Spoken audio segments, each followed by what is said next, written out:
Ah, blessings. Well, here I am again trying to debunk some philosophies I hear going out with absolute love. I know we're trying to be empowered, and as such, that there's this great drive for empowerment because we find ourselves in a new time and the age is coming up on us and information is flooding our mind. And as we're taking it in, we're expanding. Maybe we're taking it in too fast or we're processing it at a exponential rate. Whatever it is, it seems to be creating a disparity. And I would say the the God-minded, or the people what a God, who has a God complex is again getting confused about the godness and the God realities and the God properties. And so let us get into it. God, right? God is a word created by humans, right? But God was not created by humans. So how can we have a word that is created by humans, but what it refers to is not created by human? Well, words are the means humans use to what? Communicate, to transport, to transmute, to basically carry information. They're carriers of information. So they have meanings, and the meanings go back to connotation and denotation, right? So let's talk about the connotation on God. The connotation on God is that, well, we are gods, and I'm telling you the truth. We are gods, and we share this co-creation power, and we're just so godlike and godly, and so that's connotation, right? Let's look at denotation now. Denotation, God, ever present. That means not metamorphic. That means not transient. That means constant. Therefore, cannot be measured. Cannot be measured means that if you take 3 billion trees for 3 billion years, that still cannot measure what God is. God is not a property that you can measure, right? So how could I, a human being progenited from other human beings, be a God? Do you understand? We are like trees, we're like animals. We share a moment in reality because human beings do not ascribe their heritage to being, they ascribe their heritage to beings. Beings is the measure. 1421, 18 something another, 1925, was born in 1732. These terminologies are human in nature and they refer to beings, not being, which is state of being. The appropriate state of being brings man into harmony with his creator, which is in terms in harmony with all of creation. There is no superseding, of an ideology over what is actual. So we can use connoted information and suggest in this new age that we are gods, but it's not new. So therefore, we always were saying that, and we all have the same results. We live and we die, and we are embarrassments to our family and to our generations if we do not procreate and have children and continue the Mo and Ab tradition, right? So if mother and father is not honored, what honor is there in earth? A lot of people think that they will go on because they are great thinkers, but great thinkers, they disappear. So it's paid pundits and the age which are remembered. So in this age, don't seek to be remembered because your philosophy is sacrosanct to the age, when we already know those who follow the truth will be persecuted. Don't be afraid of your persecution to seek acceptance. I've been suffered by human beings and embarrassed so much that I kind of like it now. Not that I like being embarrassed, I mean I like the fact of why I'm being embarrassed. I believe it's in the word somewhere it says we are beaten for his transgression. Or is it that he's beaten for our transgression? Or is it like through he faced that tribulation, we face this tribulation? So the next thing we need to say, when we speak of symbolic meanings, right? It has to have a resonance with what is material and what is immaterial.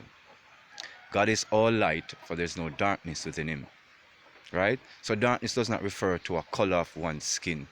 And anybody metaphysically refers darkness to the color of one's skin. It's just not understanding. Darkness is a vibrational frequency that has nothing to do with darkness of night. And we obviously know what it means. It means to act unhealthy, out of sync with what is nature. It has nothing to do with a photon-based energy, right? Whether that because you do not have, the photons in you at a certain level burning as electrons, you're not a light being. Actually, the darker molecules and crystals, the magnetites, they are electrified with highest energy. That means they contain all the spectrum. So dark as a vibrational field is different from dark as a symbolic philosophy, which means beings who appear as good beings. Did you know that's what a dark being is? So you could suspect me to be a dark being, because that's what a dark being is. It's not a being that just operates purely in evil. It's a being that will purport to be good, but isn't good. So darkness has nothing to do with whether or not there's darkness in the atmosphere. Darkness has to do with deception, and deception comes through a light-based philosophy. A lot of philosophy is based on the God consciousness, because man doesn't want to humble himself. You see how easily we are diffused, and so easily we are deceived by our own minds? Man does not want to be humbled. Because he doesn't want to be humbled, he creates philosophies that will augment God and himself. When we all know there's a higher power, it manifests as the very essence of the universe, the cosmic, right? When nature decides to kill an entire town and a village, is it nature's fault?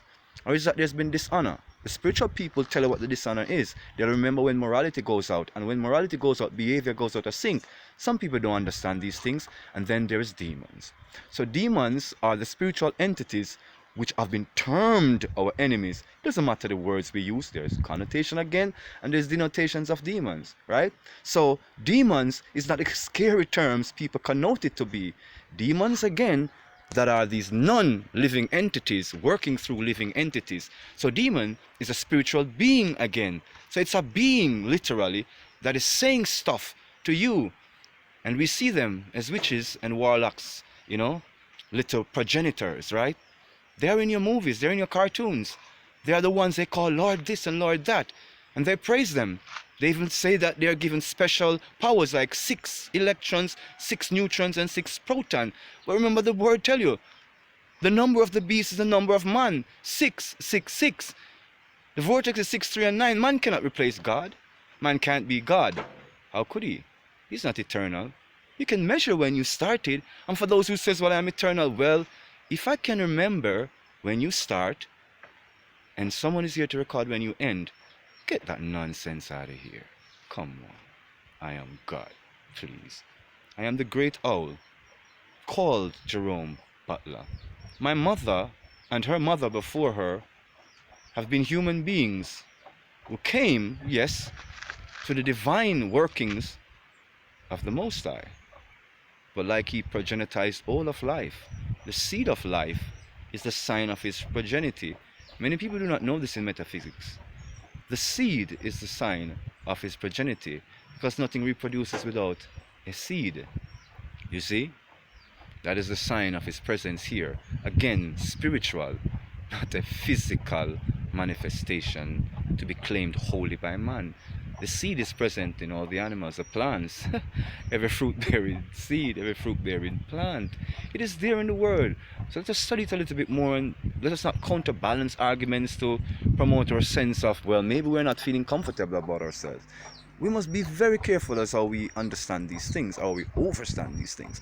We cannot conflict God and ourselves and try to mislead children of the now about who these entities are. These demonic forces are entities which are spiritual in nature.